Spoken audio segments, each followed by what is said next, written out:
Blessings to you on this Holy Week and this special edition of Holy Hump Day. I'm Pastor Robert.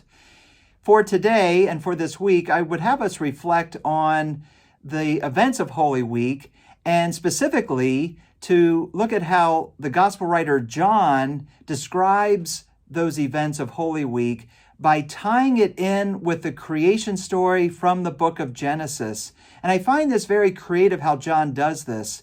And well, let me first begin by saying John begins his gospel by referencing the story of creation from the book of Genesis. He begins his gospel, John chapter 1, verse 1, with the words, "in the beginning." And if that sounds familiar, that's because that's how the Bible begins in the book of Genesis. Genesis 1:1 begins with, "in the beginning."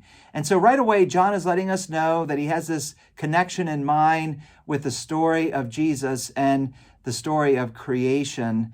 And then we fast forward to the events of Holy Week in John's Gospel, and we think about how on Thursday of Holy Week, John tells us how Jesus went to the Garden of Gethsemane. We've had the Last Supper with the disciples. Now Jesus is in the Garden of Gethsemane where he would be arrested and taken away.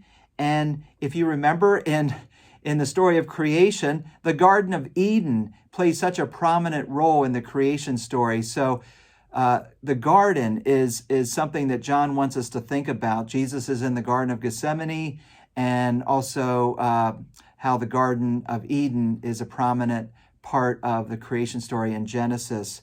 Then we move to Friday in Holy Week, and that is the crucifixion of Jesus. And in John chapter 19, verse 5, Pontius Pilate presents Jesus before the crowd after he's been flogged, and he's standing there before the crowd, and Jesus is presented by Pilate as, "Behold the man." That is what Pilate says about him. And interestingly enough, in the creation story, Adam is created on the sixth day, which was known as Friday, on the Jewish calendar. And so you have God presenting Adam on the sixth day, kind of like as Pilate presents Jesus as the man there in John chapter 19. And so you have this connection that John is making, behold the man. So there's an Adam and there's a Jesus connection going on. Then we move into Saturday, and in the creation story in the book of Genesis, that would be the seventh day according to the Jewish calendar. And that is known as the Jewish Sabbath because God rested after all of God's creating work of those 7 days, 6 days. On the seventh day, God rests. And what do we find with the events of Holy Week? We have in John chapter 19, verse 30, we have Joseph of Arimathea placing Jesus in a tomb in a garden. There we have a garden again, on the Sabbath. And so Jesus' body is resting on the Sabbath, just as God rested after the days of creation. Another little note there is that on Good Friday, when Jesus was on the cross, the last words he said, according to John, were the words, "It is finished." And that actually connects too with the creation story. After each day, God saw everything that God created and called it good. And there was, in Jesus' words, a completion, a finishing of the work, so to speak. All right, so we're going to now move into Easter Sunday. And in the book of Genesis, in the creation story, if you remember, God created the world in 6 days. He rested on the seventh day. Now, Sunday on the Jewish calendar represents the first day of a new week. That would have been the work day for people in that time. And so then we get into John chapter 20, verse 1, Easter morning. And this is the day Jesus was resurrected. And this is when Mary went to the tomb. And she went to that garden tomb, we are told, early on the first day of the week. Again, very specific language, tying it in as we think about the days of the Jewish calendar. That would have been the first day of the week. So early on the first day of the week was when Jesus was resurrected. And so Here's a little extra Genesis emphasis as well. When Mary returns to the tomb the second time, because she's there the first time, she runs and tells the disciples, but then when she comes back with them, the disciples end up leaving, and then Mary lingers there at the empty tomb, and she still doesn't quite know what's happened to Jesus' body, and she sees somebody who she believes to be the gardener, which is interesting language there. Again, the focus, the emphasis is on the garden.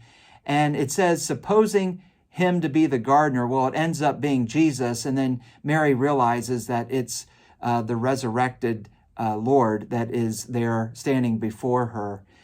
And so because of Easter Sunday, the first day of the week really becomes the 8th day of creation, because it's the beginning of God's new creation. And so these days are very significant for John, the gospel writer, because he is kind of retelling the creation story through Jesus and the events of Holy Week. So just to review, the Gospel of John is echoing the creation story by showing the parallel between the creation story and the days of Holy Week and Easter. Thursday, we have Jesus in the garden. In the creation story, we have the Garden of Eden. Friday, we have the creation of man. And then we have Pilate presenting Jesus to the crowd. On Saturday of the book of Genesis creation story, God rests from creation. And then Jesus' body rests in the tomb. And we call that Holy Saturday. And then on Sunday, that's the first day of the new week. And we have new creation with Jesus' resurrection. And so this is just a wonderful, I think, connection that John makes in his gospel with the creation story.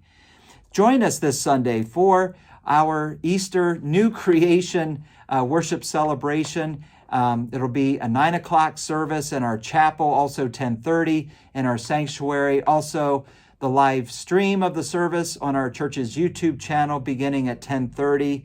We're going to conclude the Making of a Disciple Lent series with this final focus on what does it mean to be Jesus' faithful faith sharers. And I think that's going to be very important as we look at Mary and how she was the first person to share the Easter faith with others. So it's going to be a wonderful Sunday together. Please join us.